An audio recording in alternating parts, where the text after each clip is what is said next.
Before we do that, though, I would like to have just a very, very frank and honest discussion with all of you about where Unity Church of Overland Park is financially at this moment. I struggled a little bit with how to share this news with you, but I also know that as a ministry, you've asked for us to be more transparent and more open with you about where we are financially and other things that are going on. And so I wanted to share this with you, but I also wanted to be sure that I was doing this from a place that didn't come from fear, that didn't go against that core value that we have of abundance, that core value that says that our divine good comes from God and that we know that and accept that.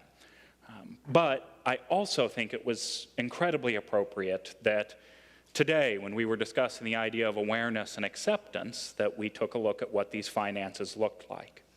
Because what I know to be true is that until we become aware of the financial state and we accept the current situation as it is, we're not going to be able to change it. And so with that in mind, I've got a couple of numbers that I'd like to share with you. And so the first one's behind me right now. And that number is $378,874.20. That number is our fiscal year to date. The fiscal year here at Unity Church of Overland Park is May through April. So this is from last May to right now, not including the 9 a.m. service. This is the income that we have brought in here at Unity Church of Overland Park. This $300,000 or so comes from your love offerings. It comes from class revenue. It comes from facility rentals and a few other sources. But this is the income that we have at this point. This is what's come in. And if we take a look at the next slide, what you'll see is the reason why I'm sitting here in front of you today. This next number, this $389,999, these are our expenses for our year to date here at Unity Church of Overland Park. These are the funds that go to providing these wonderful musicians every Sunday. This is what goes into having these lights on so that you can see me and not just hear me. It's the cost of air conditioning the building, which I'm told is on. It's hard to tell with the lights on me. It's very warm.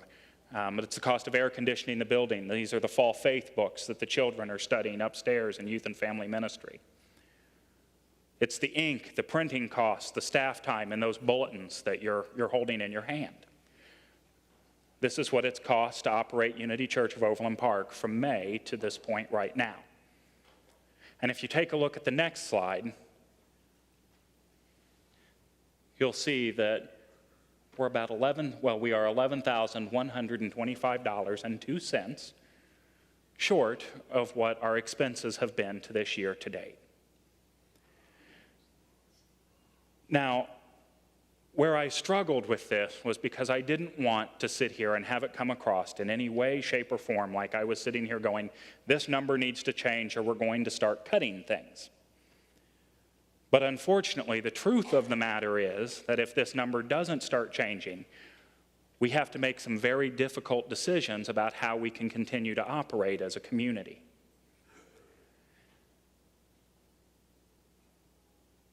Now, the simple answer to this is just to have me sit here and say, give more, and leave it at that. But what I know to be true, and this is what I've found out when I've looked at nationwide statistics, and this is nationwide. This isn't just in our area. The numbers will vary if you look at any specific area. But nationwide, Americans, 88% of us, live paycheck to paycheck or worse.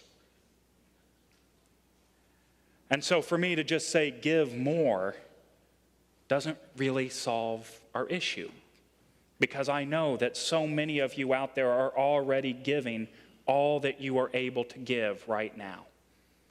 And what I want you to hear me say is thank you so very much. I appreciate each and every one of you.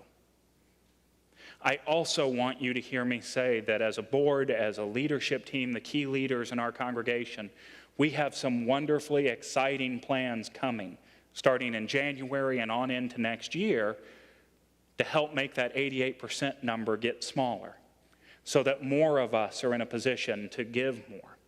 I want each of you to imagine what this community could really, truly do for the expression of the Christ in our world if we were able to fully give from our resources all that we had. But we have to make a culture shift first. And that shift is coming. So in the meantime, I'd like to speak to those of you who have maybe a little bit more margin there. Those of you who are able to give just a little bit more. And what I want to do is ask you to look within. Look to that presence of God within you and see if you're being guided to give more at this time. We have amazing plans for where we're going here at Unity Church of Overland Park. And I would love us to be in that position where one of you comes to me and says, I have an amazing social service program. And I can say, absolutely, let's do it. We have the resources to make that happen. And I'd love for us to be in that place where a refrigerator breaks down and we're able to just replace it and not have to reschedule an event. But until this number changes, we're not in that place. So if you do have the ability to give a little bit more, I'd like to ask that you join with me in giving a little bit more. Somebody once told me that if each one of us gave just $5 more, that number wouldn't have parentheses around it. And that may be true. But what I also know is that some of us don't have $5 more to give. We're already giving all that we have. I understand, I've been there. I was in that place once where that phone would ring and I'd actually just unplug it because I knew the person on the other end of the line was asking for money that I didn't have. So if you're in that place, just hold on. There's plans coming, there's programs coming to help you with that. But if you can give more, I want you to hear me say that your spiritual family, the spiritual community, we need you right now. We need this number to start changing. And I know that together as a community, we can make that happen. So let's bless our love offering. We'll take our gifts, our tithes, and our hand. And as we do, we bless them because we know that the source of our abundance is divine. We know that we live in the divine flow of God. And that this gift is simply a tangible experience of that. And so because of that, we joyously give, knowing that that forever links us to this circle of giving and receiving. Knowing that these blessings pour forward into Unity Church of Overland Park, and that they pour forward into our own lives as a result. And for that, we are grateful. Amen.